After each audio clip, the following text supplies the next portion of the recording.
ओम शांति। 28 मई 2020 आज की बाप दादा की साकार मुरली में बाबा ने प्रश्न पूछा, कौन सी बात तुम बच्चों के ख्याल ख्वाब में भी नहीं थी जो प्रैक्टिकल हुई है।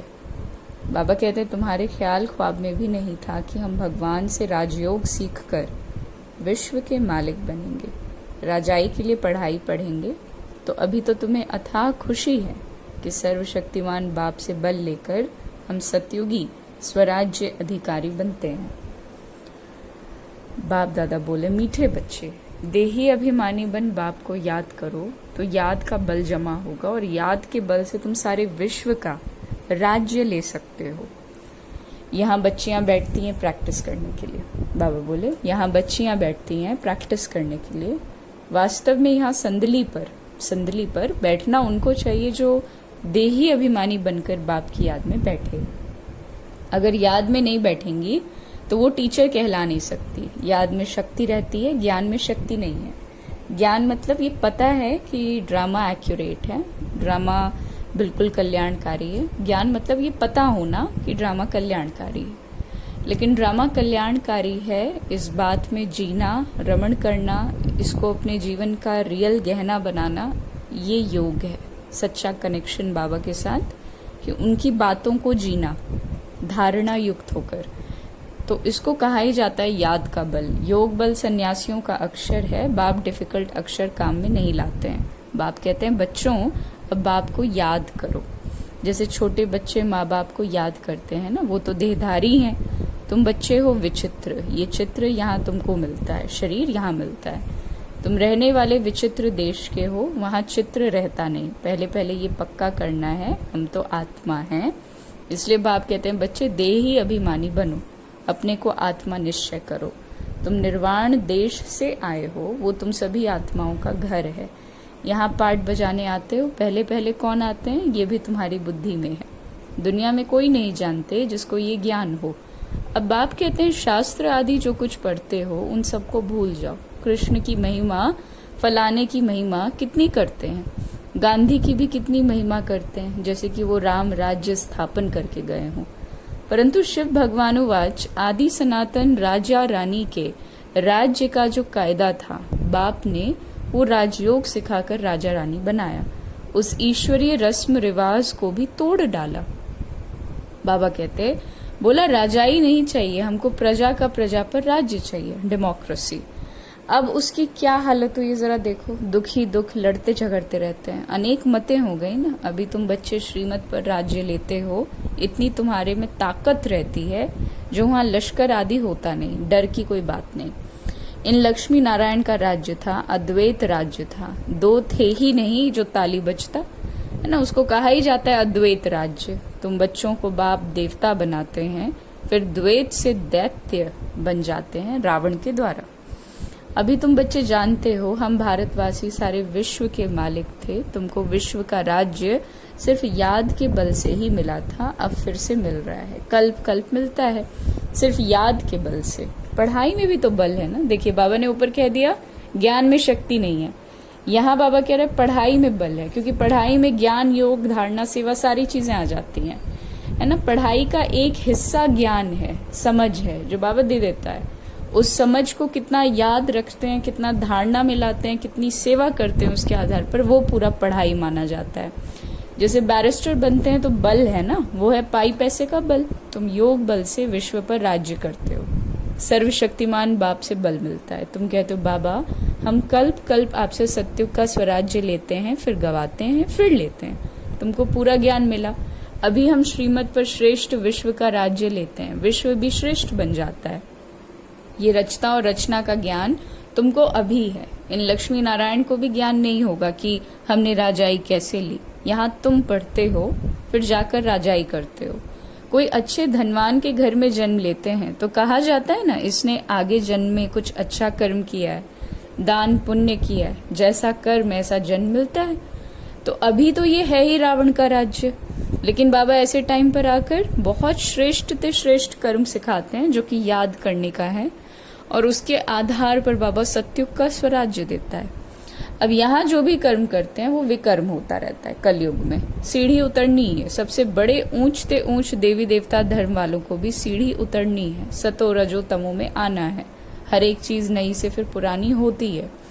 तो अभी तुम बच्चों को अथाह खुशी होनी चाहिए। तुम्हारे ख्याल ख्वाब यानी संकल्प और स्वप्न में भी नहीं था कि हम विश्व के मालिक बनते हैं। भारतवासी जानते हैं कि इन लक्ष्मी नारायण का सारे विश्व पर राज्य था। पूज्य थे सो फिर पुजारी बने हैं। गाया भी जाता है आप ही पूज्य आप ही पुजारी। अब तुम्हारी बुद्धि में ये होना चाहिए। ये नाटक तो बड़ा वंडरफुल है, कैसे हम 84 जन्म लेते हैं, उनको कोई नहीं जानता। शास्त्रों में 84 लाख जन्म लिख दिया। अब आप कहते हैं ये सब भक्ति मार्ग के गपोड़े हैं। रावण का राज्य है ना, राम राज्य और रावण राज्य कैसे होता है ये तुम बच्चों के सिवाय और कोई की बुद्धि में है ही नहीं। रावण को हर वर्ष जलाते हैं तो दुश्मन है ना, 5 विकार मनुष्य के दुश्मन ही हैं। रावण है कौन, क्यों जलाते हैं, कोई भी नहीं जानता। अपने को संगम युगी समझते हैं। बाबा कहते हैं जो अपने को संगम युगी समझते हैं उनकी स्मृति में रहता है कि अभी हम पुरुषोत्तम बन रहे हैं। भगवान हमको राजयोग सिखलाकर नर से नारायण, भ्रष्टाचारी से श्रेष्ठाचारी बनाते। ऊपर की लाइन इंपॉर्टेंट है जिसमें बाबा कहता है जो अपने को संगम युगी समझते हैं। ये नहीं कि सिर्फ ज्ञान मिल गया तो हम संगम युगी बन गए। संगम युग एक सूक्ष्म युग है, इसको समझना है। बाबा कहते हैं जो अवेयरनेस में रहता है ना कि हम संगम युगी हैं, उन्हीं की केवल स्मृति में रहेगा कि अभी हम पुरुषोत्तम बन रहे हैं, अन्यथा कलयुग में ही बिजी रहेंगे। अब तुम बच्चे जानते हो हमको ऊंचते ऊंच निराकार भगवान पढ़ाते हैं, कितनी अथाह खुशी होनी चाहिए। स्कूल में स्टूडेंट की बुद्धि में रहता है ना हम स्टूडेंट हैं, वो तो कॉमन टीचर पढ़ाने वाला, यहाँ तो तुमको भगवान पढ़ाते हैं। जब पढ़ाई से इतना ऊंच पद मिलता है तो कितना अच्छे से पढ़ना चाहिए। है बहुत इजी, सिर्फ सवेरे आधा पौना घंटा पढ़ना है। सारा दिन धंधे आदि में याद भूल जाती है, इसलिए यहाँ सवेरे आकर याद में बैठते हैं।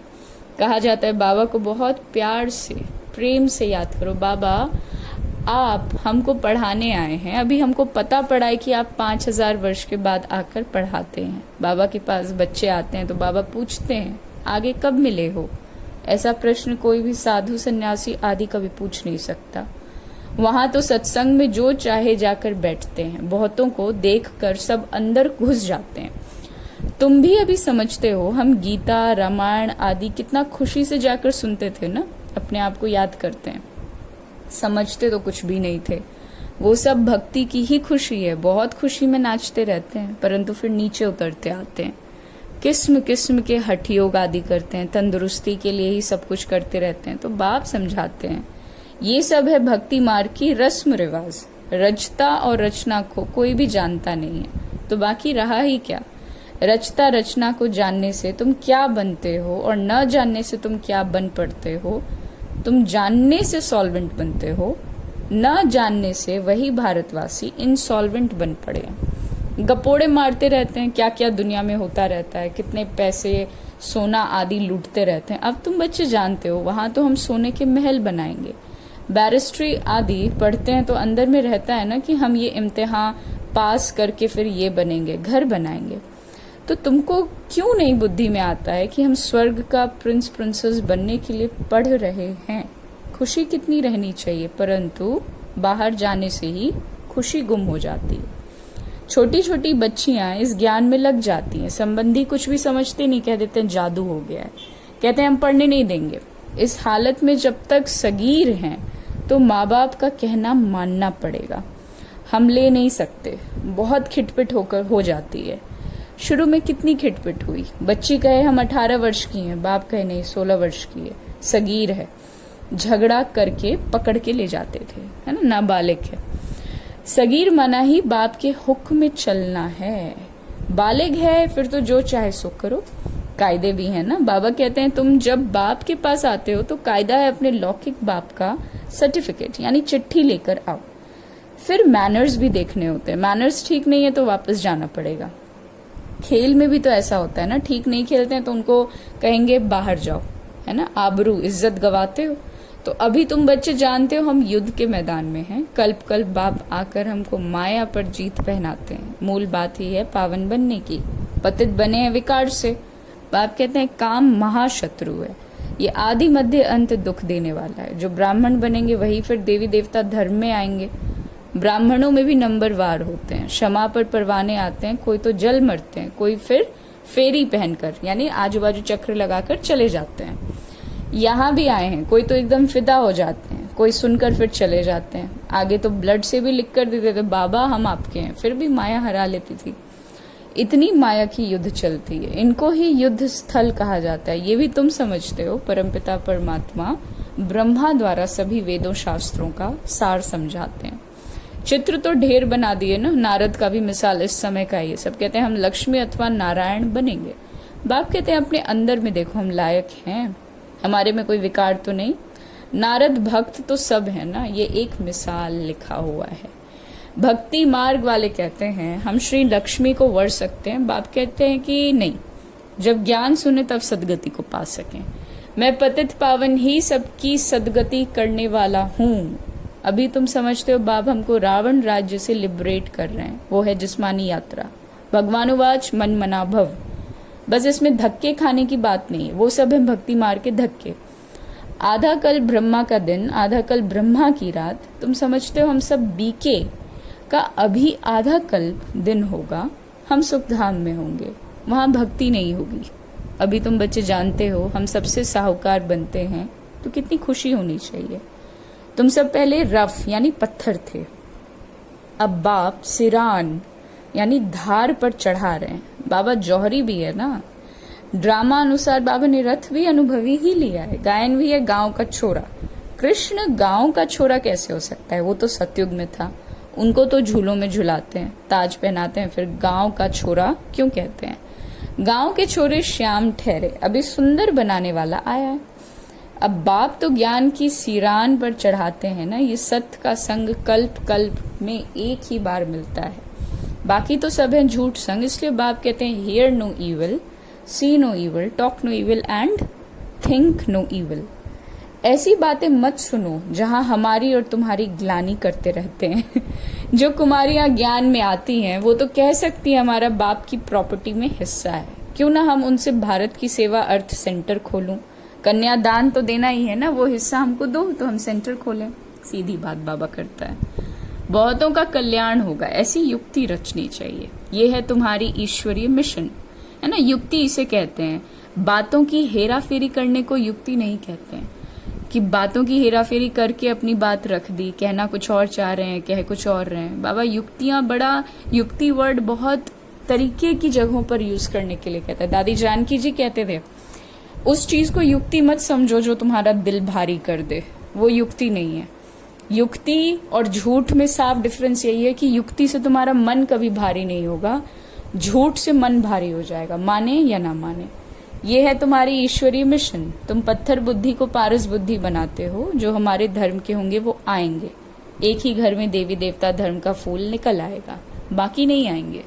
मेहनत लगती है ना, बाप सभी आत्माओं को पावन बनाकर सबको ले जाते हैं। इसलिए बाबा ने समझाया था संगम के चित्र पर ले जाओ, इस तरफ है कलयुग, उस तरफ है सतयुग। सतयुग में है देवताएं, कलयुग में है असुर। इसको कहा जाता है पुरुषोत्तम संगम युग। बाप ही पुरुषोत्तम बनाते हैं, जो पढ़ेंगे वो सतयुग में आएंगे, बाकी सब मुक्ति धाम में चले जाएंगे, फिर अपने अपने समय पर आएंगे। ये गोले का चित्र बड़ा अच्छा है। बच्चों को सर्विस का शौक होना चाहिए। बाबा की मुरलियों को शब्द सह सुनने में ही इंटरेस्ट है। अब वो इतनी साधारण सिंपल बात करता है, सिंपल शब्दों को इस्तेमाल करके बड़ी बात कर जाता है। तो हमें शब्दों की बनावट पे जाने की जगह या अलग अलग एग्जाम्पल्स या रिलेशंस की जगह शब्द सह बाबा क्या कह रहा है कि हम ऐसी ऐसी सर्विस कर, गरीबों का उद्धार कर, उनको स्वर्ग का मालिक बनाएंगे। सिंपल लाइन पे ही दादी जानकी जी फालतू एग्जाम्पल्स नहीं देते थे, सीधी बात करते थे। सच्चे दिल पर साहेब राजी, दिल खुश तो हर मुराद हासिल, दिल साफ तो हर मुराद हासिल। सीधी बाबा की ही जो बातें थी वो शब्द सह। तो मुरली भी ऐसे ही सुने। अच्छा, मीठे मीठे सिके लदे बच्चों प्रति मात पिता बाप दादा का याद प्यार और गुड मॉर्निंग। रूहानी बाप की रूहानी बच्चों को नमस्ते। हम रूहानी बच्चों की रूहानी बाप दादा को याद प्यार गुड मॉर्निंग और नमस्ते नमस्ते नमस्ते।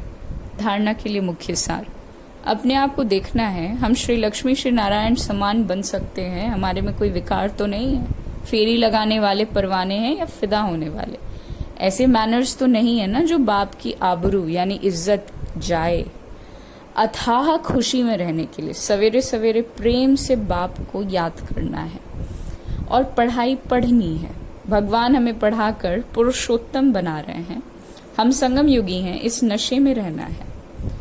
वरदान युक्ति युक्त, बाबा कहता है युक्ति युक्त यूज करो, किसको? रूहानी शक्ति को, उससे फिर तुम जीवन मुक्त बन जाएंगे। वरदान है जीवन मुक्त भव, रूहानी शक्ति को हर कर्म में यूज करने वाले, युक्ति युक्त जीवन मुक्त भव।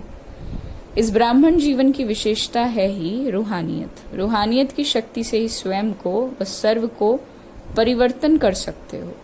इस शक्ति से अनेक प्रकार के जिस्मानी बंधनों से मुक्ति मिलती है, लेकिन युक्ति युक्त बन हर कर्म में लूज होने के बजाय रूहानी शक्ति को यूज करो।